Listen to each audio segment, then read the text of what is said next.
Los veo como que tienen sueño todavía, oigan. No me contestan rápidamente o que porque ya es última Buenos días, materia. profesor. Buenos días, No, jovencito. pues es que nada Por más tuvimos favor, una clase. Alejandro, por favor anótese en el chat. Tienen 5 minutos para anotarse. Acuérdense que paso lista inmediatamente. Así que, por favor, necesito que se anoten lo antes posible. Ujú. Por favor, ahorita les voy a robar un minutito.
Bueno, paso lista. Tengo 54 personas en la lista.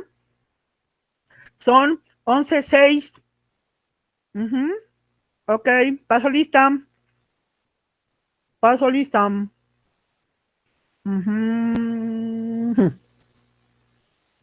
Ok, estoy guardando la asistencia. Ok.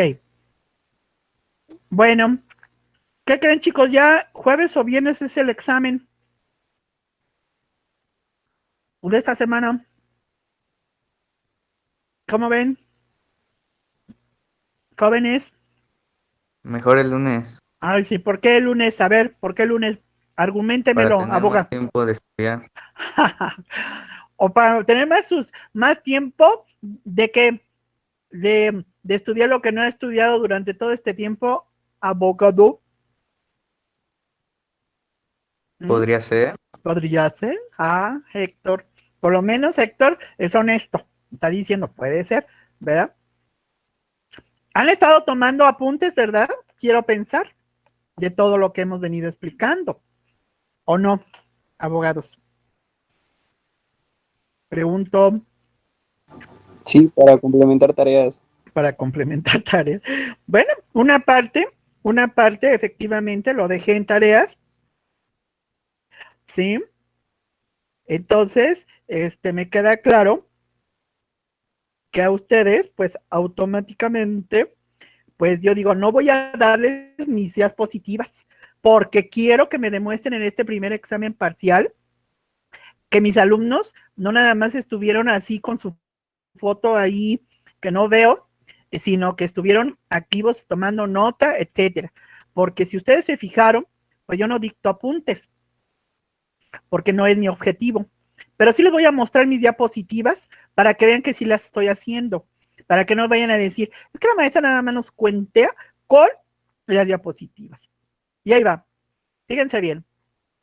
Interesante porque aquí viene el material didáctico, la clasificación del derecho, la relación del mesa con otras ramas, el constitucional, ¿sí? Ahí están poniendo todas con todos los artículos que automáticamente se están relacionando con el derecho administrativo, con el derecho penal, ¿sí? Lo que son los delitos de los servidores públicos y también estos delitos que están configurados en el Código Penal Federal. La diferencia entre delito y infracción administrativa, ¿sí?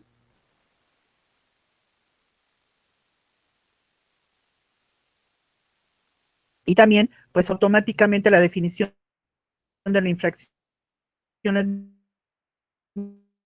administrativa y el delito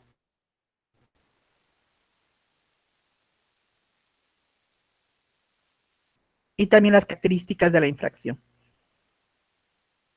Así como también la lista con el derecho financiero, también lo que habíamos visto, las ramas del derecho financiero, les pongo unos links ahí, precisamente a ver todo el derecho financiero, todas las ramas del derecho financiero, ya lo vimos con el administrativo. Entonces, ahí tenemos, ya tenemos el día, yo lo quiero dar, yo desgraciadamente hay alumnos que cuando les llamo, cuando yo les pregunto, tardan en contestar, y eso me ha dado como alumnos están en mi clase, ¿no? Sí me he dado cuenta que hay alumnos que siempre están participando porque los veo activos y cuando yo pregunto me están diciendo, maestra, esto, maestra, entonces ahí sí me doy cuenta de la presencia. Luna Hernández ya se salió. Entonces es importante precisamente tener que decirles a ustedes, muchachos, que las diapositivas van a fluir después del primer examen parcial para que yo me dé cuenta que tengo alumnos que realmente están en mi clase. Este grupo, no sé cómo llamarlo, no sé si de la hora que sea, los alumnos tienen que echarle todas las ganas porque todas las materias son importantes, porque todas las tienen que acreditar para poder no deber. Ya regresé, maestra. Ah, perfecto, porque yo ya estaba allí, Leonardo, totalmente, digo, doble falta, Leonardo. Entonces, por eso es muy importante, muchachos, que ustedes me den la impresión cuando yo estoy dando la clase de que están participando. Pueden participar, vamos, aportando a la materia, aportando información de lo que estamos viendo. También pueden participar formulando sus dudas o preguntas acerca del tema que estamos viendo. También es válido esto para que yo pueda, de alguna manera, constatar que mis alumnos están en este proceso de enseñanza-aprendizaje, para que yo pueda tener esa certeza, muchachos. Por eso es muy importante que yo haga este primer examen parcial para que yo me pueda percatar cuántos alumnos, porque las preguntas que voy a hacer van a ser concretas, ¿eh? No van a ser, a ver, explícame la relación derecho administrativo y derecho financiero, ¿no? Y tú echas tu rollo. No. Del derecho financiero y con el derecho administrativo te pregunto esto. Pregunta concreta, respuesta concreta. Y no para dónde hacerse. Y no sé si puede hacer oral el examen, ¿verdad? Yo tenga que estar creando una plataforma de Meet, aparte de la que tenemos ahorita aquí en la plataforma educativa, hacerla fuera, crearla e ir permitiendo que vaya ingresando uno por uno para hacer el examen. Eso ya lo estaré yo analizando, valorando, pero ya estoy comentando que pueda hacer el examen jueves o viernes. Ok, ¿hasta dónde vimos la clase anterior? Por favor, si me pueden recordar, muchachos, por favor.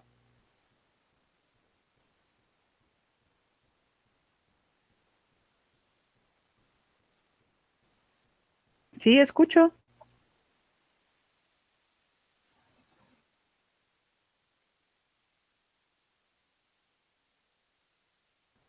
Ok, ya no tengo alumnos, ya se fueron todos.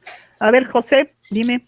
Sí, gracias, profesora. Buenos días. Buenos días. La última que vimos fue, terminamos de ver la relación del derecho mercantil con el derecho administrativo.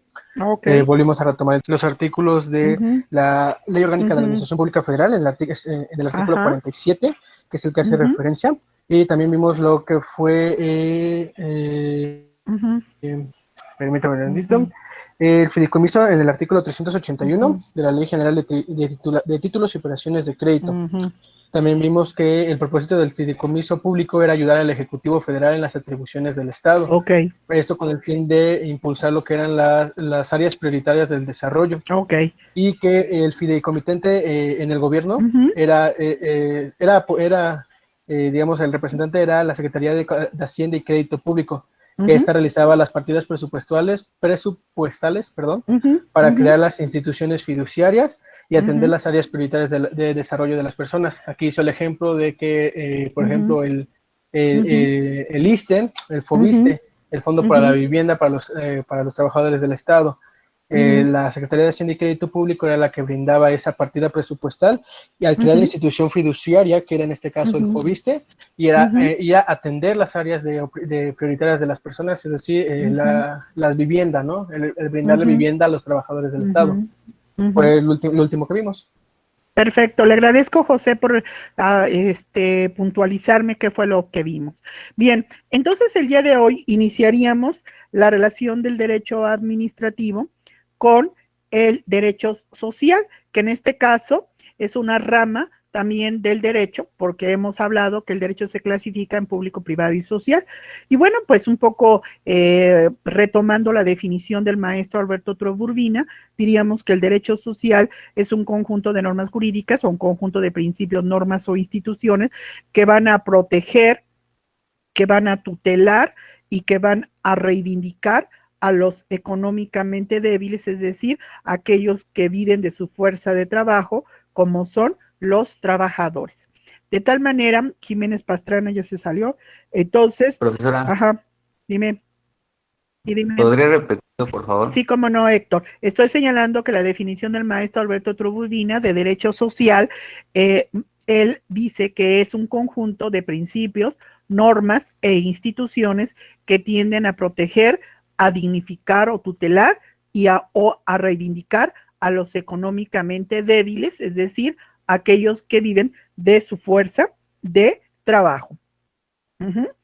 Bueno, de tal manera que dentro del derecho social se gesta, López Ruiz ya se salió, López Ruiz, ok, de tal manera que lo que yo estoy señalando en un momento dado es precisamente que el derecho social pues se da precisamente a partir de la lucha que hubo en los periodos, sobre todo porfirista, donde encontramos básicamente Luna Hernández, donde básicamente el derecho social surge como de todos los movimientos, que se dan fundamentalmente con la huelga de Río Blanco, la huelga de Cananea, que son huelgas de trabajadores, con los hermanos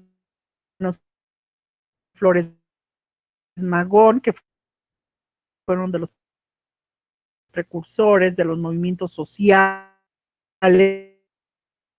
de aquel que se convoca al constituyente de 1917, 16-17, en la ciudad de Querétaro, para poder reformar y adicionar y crear una constitución en donde se integren los derechos sociales.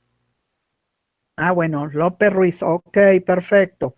De tal manera, entonces, que la Constitución que hoy nos rige, que es la de 1917, tuvo su origen en estos movimientos sociales que acabamos de comentar. Y por eso surge ese derecho social de que nos habla el maestro Trueba Urbina. Y de esta manera podemos entrar a hablar del derecho del trabajo. ¿Qué estudia el derecho del trabajo? Bueno, pues estudia ese conjunto de principios, normas o instituciones que van a proteger los derechos y también van a establecer las obligaciones que tienen los trabajadores, pero que también tienen los patrones. Un ejemplo en el cual podemos hablar de esa protección que da la ley a un trabajador, pues primero habría que ver qué artículo constitucional habla de los derechos de los trabajadores, y es el artículo 123 constitucional. El artículo 123 plasma derechos y obligaciones que tienen trabajadores y patrones. Y también está conformado por dos grandes apartados. ¿Quién quiere hablar? Por favor, adelante. ¿Quién quiera tomar la palabra? ¿Alguien está accionando el micrófono? ¿Escucho? Ok, entonces, decimos que el artículo 123 está dividido en dos grandes apartados, A y B. El apartado A regula la relación de trabajo de todos aquellos que prestan servicios a la iniciativa privada. Y el apartado B es el que regula las relaciones de trabajo de aquellos que prestan sus servicios a dependencias o instituciones del gobierno. De tal manera que el apartado A del artículo 123, que regula a los trabajadores de la iniciativa privada, a su vez se encuentra regulado por una ley que está, o una ley reglamentaria del apartado A del artículo 123, que es la Ley Federal del Trabajo. La ley que regula el apartado B del artículo 123, que es para los que prestamos servicios para el Estado, es la ley reglamentaria, se llama Ley Federal de los Trabajadores al Servicio del Estado. Son dos leyes reglamentarias, del apartado A y del apartado B. De tal manera que si nos vamos en particular con el apartado A del artículo 123, hablaríamos de un derecho donde vemos que la ley protege los derechos del trabajador.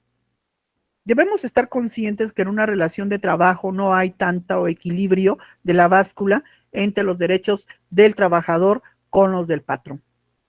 De tal manera que la ley se convierte en protectora de quien de los derechos de los trabajadores. Y entonces la pregunta que yo les haría a ustedes como abogados que están acostumbrados a decir, para que yo pueda hacer valer un derecho, maestra, necesito tener un papelito que aquí me lo diga y que esté firmado o sellado por quien corresponda, ¿no? Entonces, ¿qué pasaría si yo como trabajadora, ¿verdad?, presto mis servicios en una empresa pequeña, mediana o grande y el patrón me dice después elaboramos el contrato y pasa el tiempo y resulta que nunca me elaboró el contrato? Yo, trabajadora, puedo demandar al patrón, ¿sí? ¿Por qué? Porque no me elaboró el contrato, o qué puedo hacer, porque pues ya me puede violar los derechos porque no hay nada por escrito.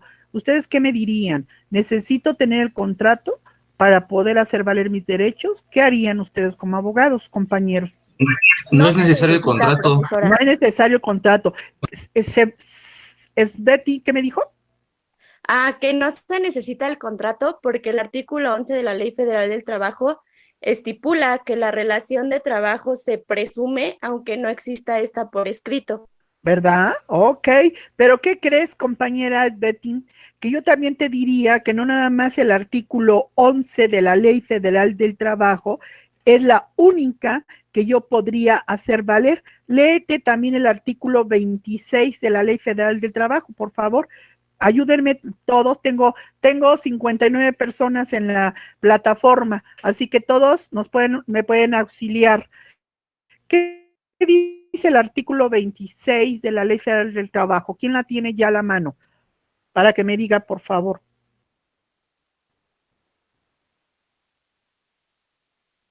¿Sí escucho? ¿Quién lo tiene a la mano? ¿O que nadie lo tiene a la mano? Muy bien, es Betty. Porque nada más es Betty la única que está conmigo. Todos los demás tienen un punto menos. Ok, léeme el artículo 26, por favor. La falta del escrito a que se refieren los artículos 24 y 25 no priva al trabajador de los derechos que deriven de las normas de trabajo y de los servicios prestados, pues se imputará al patrón la falta de esta formalidad. Ahí está, es Betty.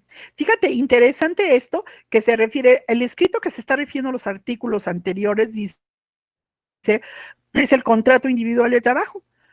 Entonces, complementando lo que nos dice el artículo 26, se dice que la falta del contrato individual de trabajo, ojo, no le quita, no priva al trabajador de sus derechos, pues se hará imputable la falta del contrato de trabajo, ¿a quién?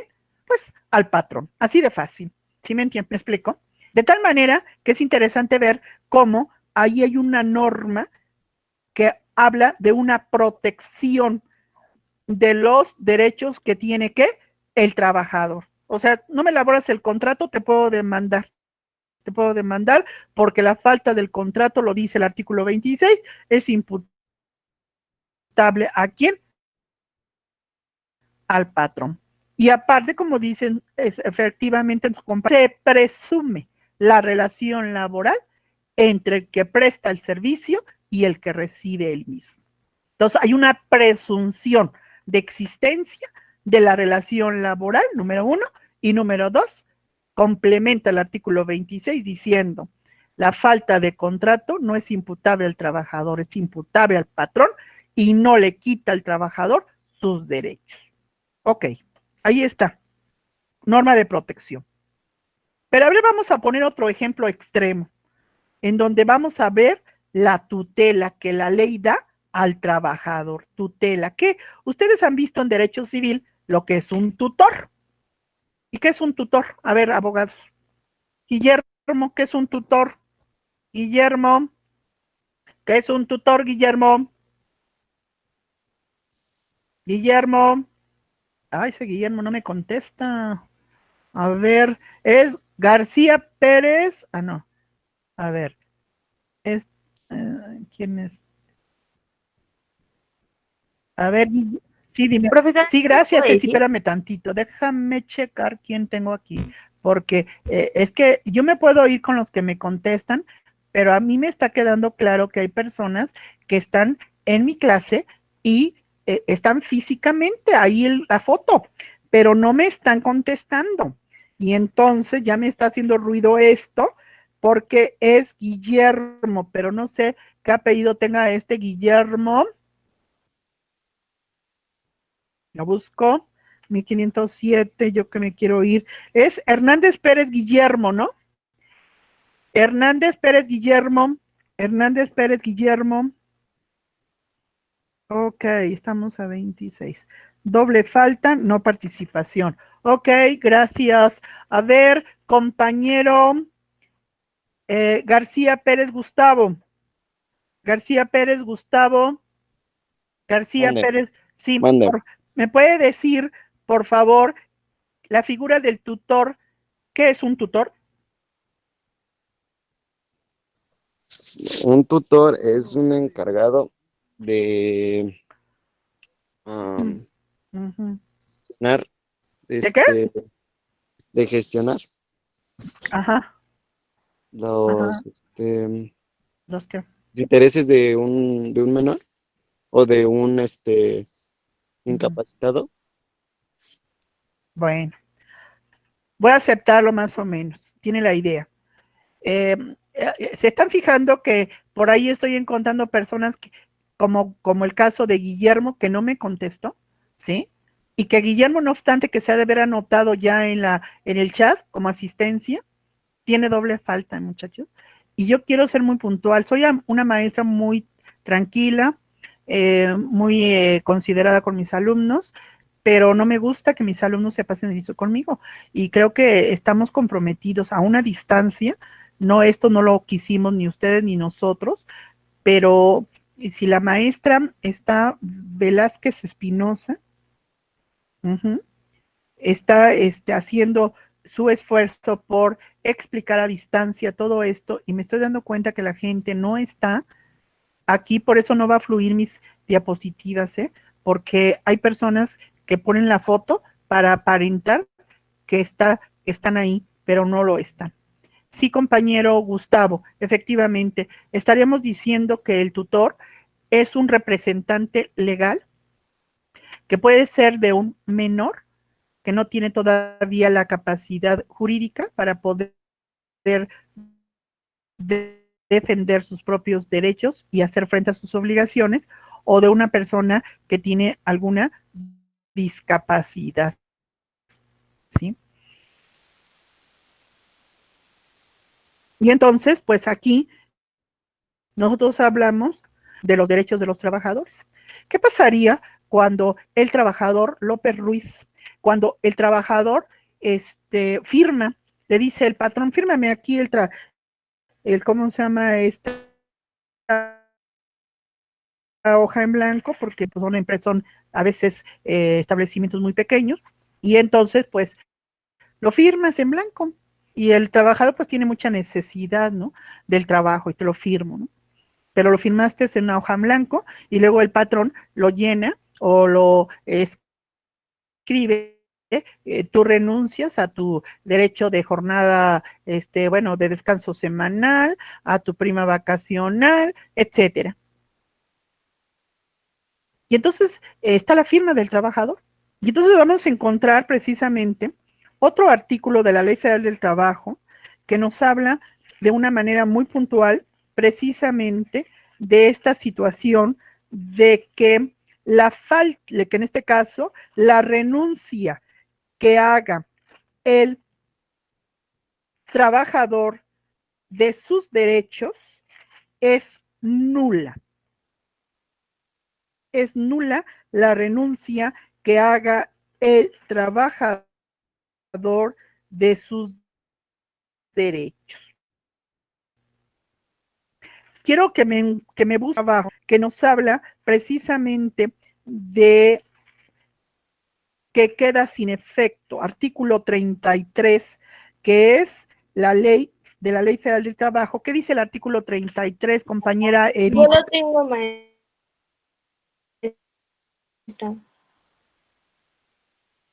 A ver, Luisa, sí, Hagan adelante, de los Luisa, salarios por devengados, favor. de las indemnizaciones y demás prestaciones que deriven de los servicios prestados. Cualquiera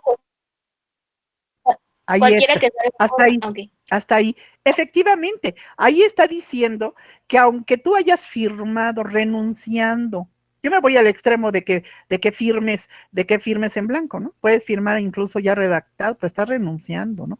Entonces, porque hay patrones que dicen, pues solamente así te doy el trabajo, ¿no? Y entonces el trabajador se vea de alguna manera obligado moralmente a tener que hacer la renuncia de esos derechos que tiene como trabajador. Y entonces la Ley Federal del Trabajo dice, no, es nula la renuncia que haga el trabajador en la Ley Federal del Trabajo. Importante esto, entonces ahí vemos cómo la Ley Federal del Trabajo se convierte en la tutora, representa los derechos, dígame sí o no, está representando los derechos de quién, del trabajador, ¿sí? Entonces ya puse dos ejemplos, uno de protección, otro de tutela, y vamos a la reivindicación. ¿Qué significa la palabra reivindicar? La palabra reivindicar significa reintegrarle, regresarle al trabajador parte de la ganancia que genera con su propia fuerza de trabajo. Dirían, Moreno II, dirían los de la corriente del materialismo histórico, ¿no? Las fuerzas productivas no solamente están integradas por el capital, por la materia prima, sino también por la fuerza de trabajo, ¿no?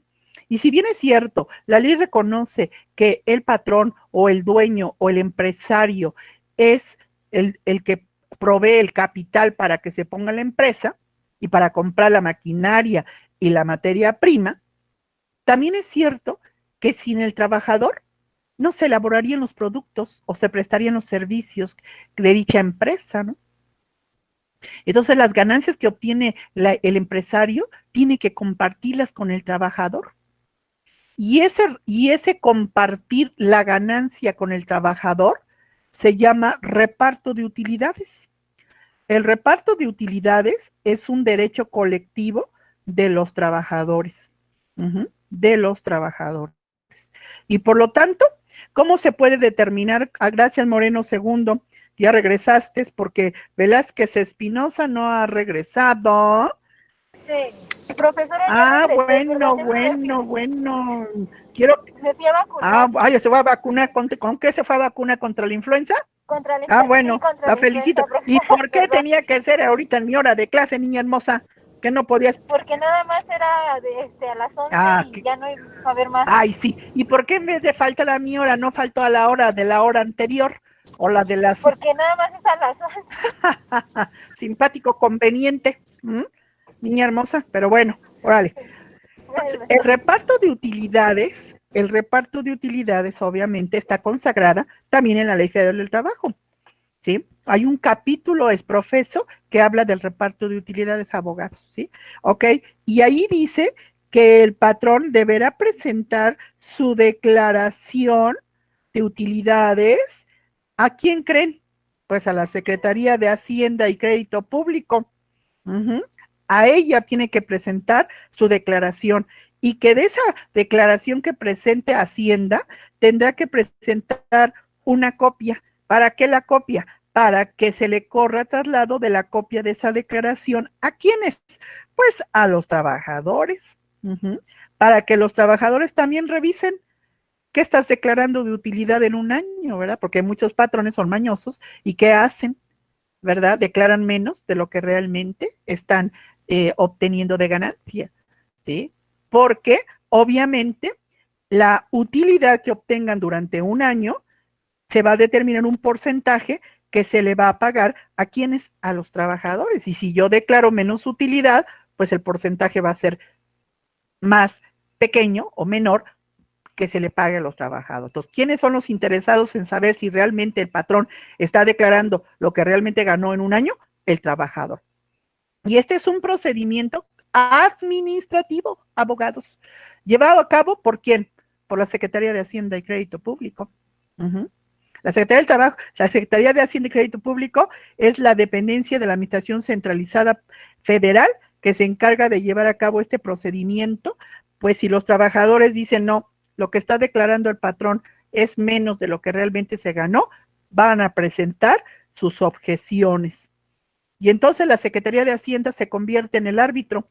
¿Entre quién? Entre el patrón que presentó la declaración y entre los trabajadores que están ofreciendo sus objeciones o ingresando sus objeciones. Y al final, la Secretaría de Hacienda va a emitir una resolución para decir a quién le concede la razón y por qué. Si al patrón o a los trabajadores, ¿sí? Procedimiento administrativo, abogados del reparto de utilidades en cuanto a las objeciones que los trabajadores puedan presentar en relación al reparto, a la declaración, perdón, que presenta el patrón a la Secretaría de Hacienda. Procedimiento administrativo, ahí está. Por otro lado, en el contrato individual de trabajo, se tienen que establecer todas las condiciones generales como son los datos generales o los datos personales del trabajador y del patrón. La jornada que va a laborar el trabajador, a qué horas inicia y a qué horas termina, ¿sí? ¿Qué tipo de relación laboral va a ser? ¿Por tiempo determinado, por tiempo indeterminado? ¿Sí? Si es un trabajador definitivo o, obviamente, o si es un trabajador interino. El día de descanso, su descanso semanal, qué tipo de actividad o actividades va a realizar, ¿sí? ¿Cuál va a ser su periodo vacacional? El salario que va a percibir, cuánto va a percibir, cuándo se le va a pagar y en dónde se le va a pagar. También se tiene que especificar el derecho que tienen los trabajadores a recibir capacitación y adiestramiento, etcétera. Todo esto debe estar contemplado en el contrato individual de trabajo, ¿ok? De tal manera que entre los derechos que tiene, a ver, compañero, Ulibarri Teodoro Giovanni, a ver, Ulibarri Teodoro Giovanni, ¿apenas se acaba de anotar o qué pasó con usted? Ulibarri. ¿Quién es Ulibarri? ¿Quién es Ulibarri? ¿Quién es Ulibarri? A ver, ¿quién es Ulibarri Teodoro? ¿Quién es Ulibarri Teodoro? Ulibarri. No lo tengo en mi lista, ¿eh? Ah, sí, Ulibarri Teodoro Giovanni. A ver, ¿está o no Ulibarri Teodoro? Ulibarri Teodoro. Bueno, se anotó, pero pues ya de todo el mundo tiene asistencia, porque ya está fuera del tiempo, y aparte ahorita le estoy hablando y pues no me... A ver, ¿qué pasó? Estoy perdiendo la conexión en mi computadora, pero ya estoy en el celular. Ok, pero sí pasó asistencia hace rato. No, es que me estoy saliendo a cada rato. Bueno, me está sacando por el internet. Bueno, miren, jóvenes, yo les voy a pedir un favor, procuren, independientemente de que sé que hay muchas fallas técnicas y que hoy los alumnos, ese es el mejor argumento que podemos tener, yo les voy a pedir un favor muy especial, procuren en la medida de sus posibilidades estar en la clase, porque de lo contrario, otra vez ya se volvió a salir, porque de lo contrario, a mí me hacen pensar que el alumno pues está utilizando esta situación como un pretexto para que, pues, no quiero tomar la clase y le invento a la maestra, porque eso da una mala impresión, muchachos. Yo sí quiero ser muy honesta al tener que decirles que a mí sí me interesa que mis alumnos no solamente estén, Velázquez Espinosa otra vez ya se salió, ¿cómo se llama? No nada más estén en la foto, sino que también estén retroalimentándose con preguntas en la clase para que yo me sienta satisfecha de que mis alumnos aprendieron, de que mis alumnos adquirieron un aprendizaje significativo, señores, por favor. Ok, a ver, regreso, capacitación y adiestramiento, ¿no? Entonces decimos que todo esto debe estar contemplado en el contrato individual del trabajo. Y por lo tanto, también la Secretaría del Trabajo y Previsión Social, a través de la inspección del trabajo, esta inspección del trabajo tiene que visitar, ¿verdad?, permanentemente a las empresas, ¿sí?, a las empresas, para poder cerciorarse que el patrón está cumpliendo con las obligaciones que la ley establece. Un ejemplo de esto sería que el patrón está obligado a proporcionar a sus trabajadores equipo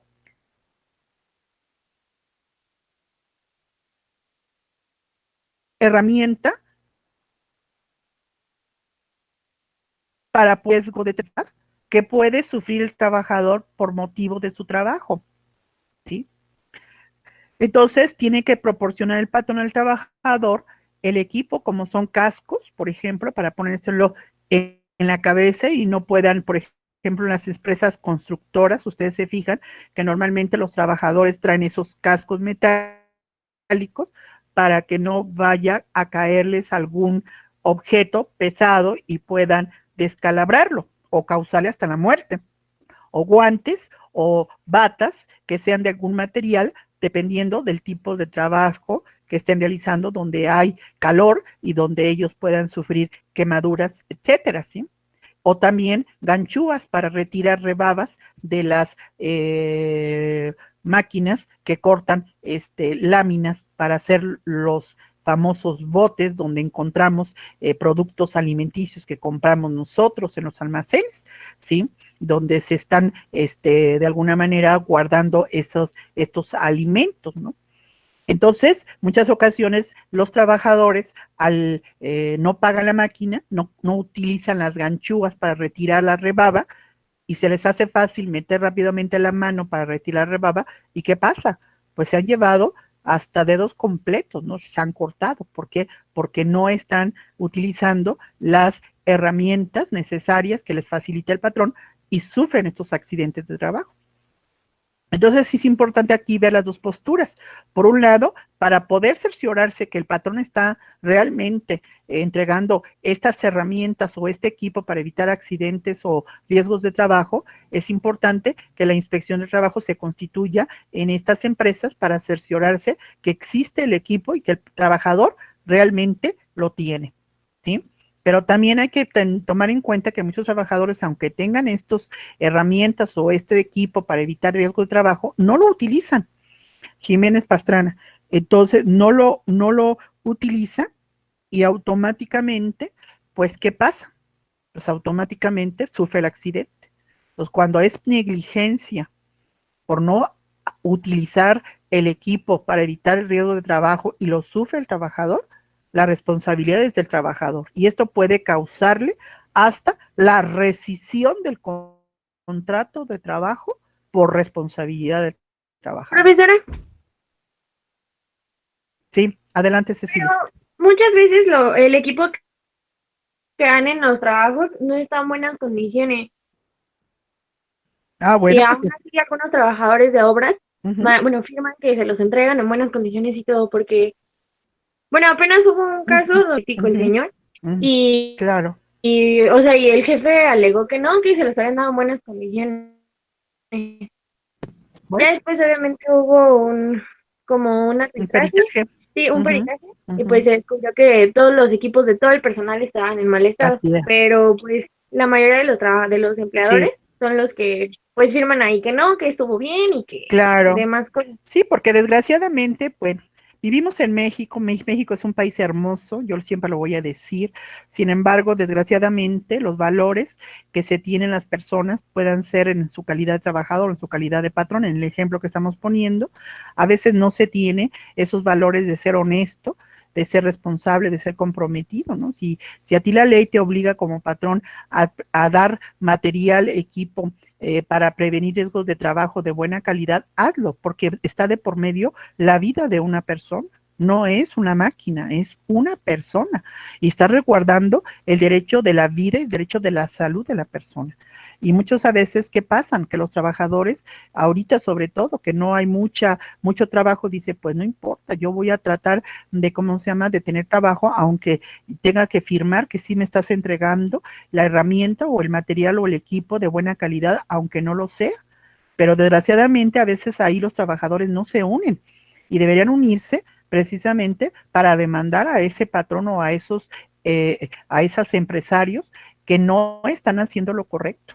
Y yo les aseguro que cuando los trabajadores si se unen para otras cosas que no son positivas, que no se unan para lo que realmente les es importante, como es precisamente la vida. Ustedes vieron el caso de esta persona que en una, no sé si fue un pozo, que estaban ahí trabajando, no sé, el empresario los contrató, y sí, falleció porque se reblandó la tierra, no se le dio el equipo necesario para poder salvar su vida, y aunque los rescatistas estuvieron ahí, pues automáticamente por todo el tiempo que permaneció esta persona ahí se desmaya, y después pues ya se vuelve a reblandecer la tierra, pues lógicamente ya no lo pudieron rescatar con vida. Entonces yo creo que hay muchos ejemplos en los cuales podemos vivenciar que desgraciadamente en nuestro país pasa lo que pasa. ¿Por qué? Porque no hay esa situación de ética por parte del buen actuar, tanto del trabajador como también de los patrones.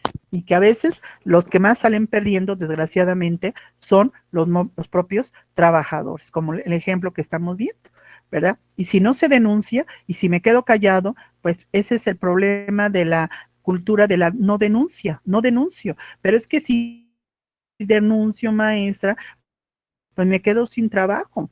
Y ahí viene la situación de dualidad, ¿verdad? Si te quedas sin trabajo, pero si tú sigues no teniendo el equipo para resguardar tu vida o tu salud, pues al ratito no, ni siquiera, ya ni trabajo, no vas a tener ni siquiera la vida. Y si tienes gente que depende económicamente de ti, pues automáticamente se van a quedar sin esa situación de quien provea económicamente a tu esposa, a tus hijos o a tus padres, porque a veces también los padres dependen económicamente del trabajador.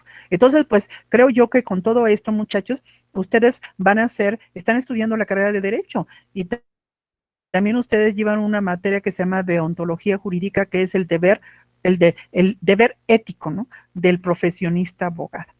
Yo sé que a veces nadar contra corriente es difícil, no digo que sea fácil cuando no estamos de acuerdo con ciertas políticas de nuestros jefes superiores, ¿no? Pero no importa, la dignidad también cuenta, yo considero eso, es mi punto de vista particular, cuenta. A veces no todo lo es lo económico, también cuenta el tener la dignidad y el poder tener la frente en alto. Sé que con eso no se come, dirían algunos, y por eso muchos trabajadores dicen, pues maestro,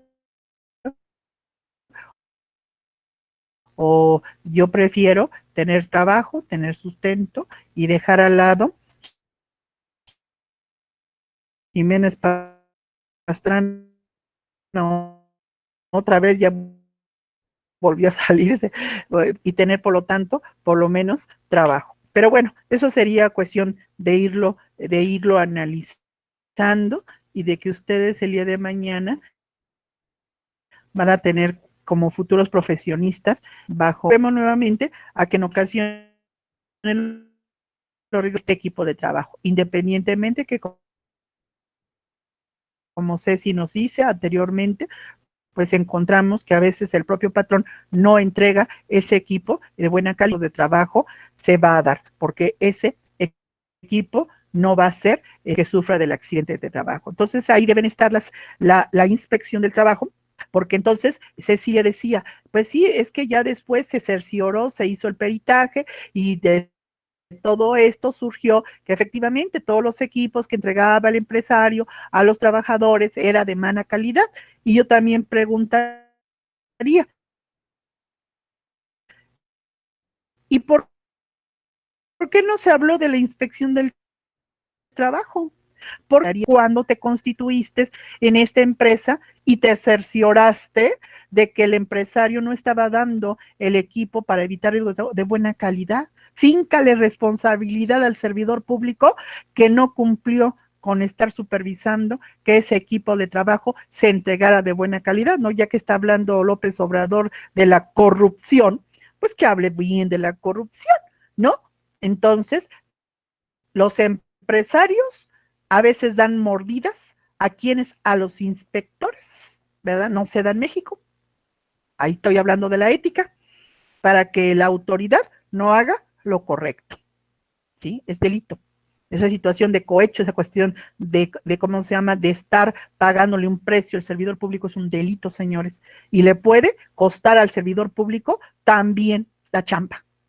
Si no haces tu chamba de ir a supervisar y de no dejarte, ¿verdad?, estar como comprando con dinero para decir que efectivamente fue esto, pues ahí están las consecuencias, ¿verdad, Fernando? Adelante, Fernando. Así es,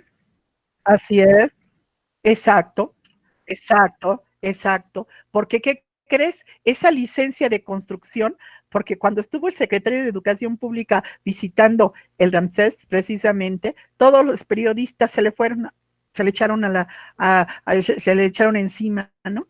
A ver, secretario de Educación Pública, ¿por qué usted permitió que se construyera, Saldívar Rangel, que se construyera este piso donde vivía o habitaba la dueña y directora del colegio, ¿no?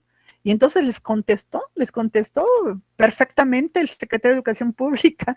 Yo soy secretario, yo di la concesión para que operara como institución educativa. Pero quien da las licencias de construcción no soy yo, es la delegación. En ese entonces todavía era Ciudad de México, era Distrito Federal y era delegación, hoy es alcaldía. Entonces, ahí se dieron cuenta cómo precisamente la autoridad administrativa también, o sea, no nada más, no estoy diciendo que la dueña no cometió un error, sí, y que como dicen, hasta sus últimas consecuencias y que se aplique la ley hasta sus últimas consecuencias. Perfecto. ¿Y dónde está la autoridad que otorgó la licencia? A ver, ¿están fijando responsabilidad? A ver, sí, Julio. Sí, Julio. Es que se me apagó mi teléfono y ¿Tú quién eres? ¿Saldívar Rangel? Sí. Bueno, regresó. ¿Verdad que sí hace efecto la amenaza cuando los anoto? Ok, entonces estoy regresando, compañero Fernando, a señalar precisamente dónde están las autoridades administrativas, ¿no? Quien otorgó esa licencia de construcción sabedora que era una institución educativa y que por esas circunstancias no podía construirse a otro nivel porque esto iba a colapsar el edificio de ese colegio, también a esa autoridad administrativa se tenía que fincarle responsabilidad y hasta ahorita todos los enfoques hacia la dueña, ¿no? No estoy defendiendo. Exacto. Sí. Entonces, es importante, jóvenes, precisamente, tener que estar cerciorándonos porque está el derecho administrativo inmiscuido de todo esto, ¿sí? Y entonces, estoy hablando de la inspección del trabajo, de la Secretaría del Trabajo y Previsión Social, en cuanto a ella, como inspección del trabajo, tiene la obligación de cerciorarse que los patrones estén estableciendo en sus empresas las medidas de higiene y las medidas de seguridad. Hace rato en otro grupo me decía, también la Secretaría de Salud está visitando las empresas para ver la sana distancia y que se le den los cubrebocas a los trabajadores, porque ahorita con la cuestión del COVID, etcétera. Entonces, ahí estamos viendo también cómo en el ámbito laboral está la Secretaría de Salud apoyando la situación de la sana distancia para el no contagio, etcétera. Y podemos estar encontrando circunstancias en donde está presente la administración pública, que es parte del derecho administrativo, coadyuvando, apoyando al ámbito laboral abogado. ¿Sí? Y entonces podemos encontrar muchas cosas en materia de seguridad social, pues el derecho que tienen los trabajadores a tener servicio médico, a tener hospitalización, a tener incapacidades en cuanto sufran accidentes de trabajo, etcétera, que lo da pues instituciones, organismos descentralizados del gobierno federal, como es el Instituto Mexicano del Seguro Social. Y entonces puedo estar encontrando miles de ejemplos en los cuales yo puedo ejemplificarles a los alumnos que estudian derecho administrativo la gran relevancia del derecho administrativo, teniendo inmiscuirse en todas las ramas del derecho. Y el derecho del trabajo no es la excepción. Vemos presente a la administración pública aún en esto. Y por ejemplo, si yo quiero defender mis derechos como trabajador, pues también, y si no tengo yo quien me asesore jurídicamente y quiero demandar al trabajador, pues hay un órgano desconcentrado de la Secretaría del Trabajo y Previsión Social, como es la Procuraduría de la Defensa del Trabajo. La Procuraduría de la Defensa del Trabajo, órgano desconcentrado que te da asesoría. En vez de que te vayas con los coyotes que están allá afuera de la Junta de Conciliación y Arbitraje, vete a una asesoría legal bien sustentada de profesionistas, pero no fuera de la Junta, a la Procuraduría de la Defensa del Trabajo, que es un órgano desconcentrado que depende y está subordinado a la Secretaría del Trabajo y Previsión Social. Sí, Fernando. Adelante.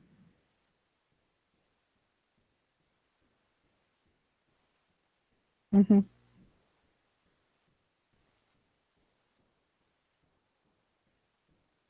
Uh-huh.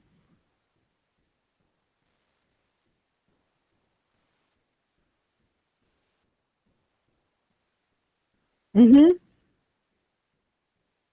Bueno, ahí es interesante que nosotros estemos diferenciando, Fernando. Una cosa es un contrato de trabajo con el contrato de prestación de servicios. Y en el contrato de prestación de servicios, que es diferente al contrato de individual de trabajo, son dos situaciones jurídicas diferentes, compañero Fernando, porque el contrato de prestación de servicios obviamente no lleva incluido precisamente las condiciones que acaba usted de mencionar, como son tener un periodo vacacional determinado, tener una cuestión de descanso semanal, etcétera. Entonces, es un contrato de prestación de servicios donde las cláusulas son diferentes y allí habría que negociar entre quien presta el servicio y quien está contratando el servicio para determinar cuáles son las condiciones bajo las cuales me voy a contratar. Si yo quiero contratarme contigo dependencia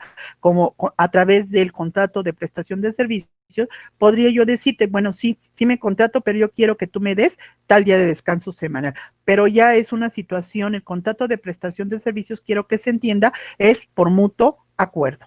Y en cambio, el contrato individual del trabajo, la Ley Federal del Trabajo sí establece cuáles deben ser las condiciones de cajón que deben de proteger los derechos de quién, del trabajador. Y hace un momento yo dije cuáles eran, que era la jornada, que era el salario, que era el descanso semanal, el periodo vacacional, entre otras, efectivamente. Por eso sí es muy diferente, compañero Fernando, la regulación jurídica de un contrato individual que entra en el ámbito laboral con el contrato de prestación de servicios que está dentro del Código Civil, que es diferente. Palacios González. Ok, entonces, por eso la regulación jurídica es completamente diferente, tanto, y ahí, como se lo digo, la prestación de servicios es como es un contrato de mutuo acuerdo, mientras que el contrato individual de trabajo es un contrato donde la ley ya sí está protegiendo y está resguardando ciertos derechos que no deben ser violados del patrón hacia el trabajador, Fernando. Uh-huh. No, ¿de qué? Ok, muy bien, jóvenes, me quedo hasta aquí. Entonces, mañana terminaríamos con Derecho Agrario, haciendo recalcar que puede ser jueves o viernes el examen y pedirles, por favor, que se pongan a estudiar mucho. Ya les El lunes. Y el lunes, Héctor, estaré tomando, voy a consultar con la almohada, Héctor, pero no he visto necesito a Héctor participativo. Así que yo necesito participación y que me demuestren los alumnos que tienen derecho a pedirme a pedirme el lunes. Ah, sí, sí. Ceci me ha participado, claro que sí, Ceci. Bueno, entonces pónganse a estudiar mucho, por favor, jovencitos hermosos, y los veo primeramente Dios mañana. Gracias.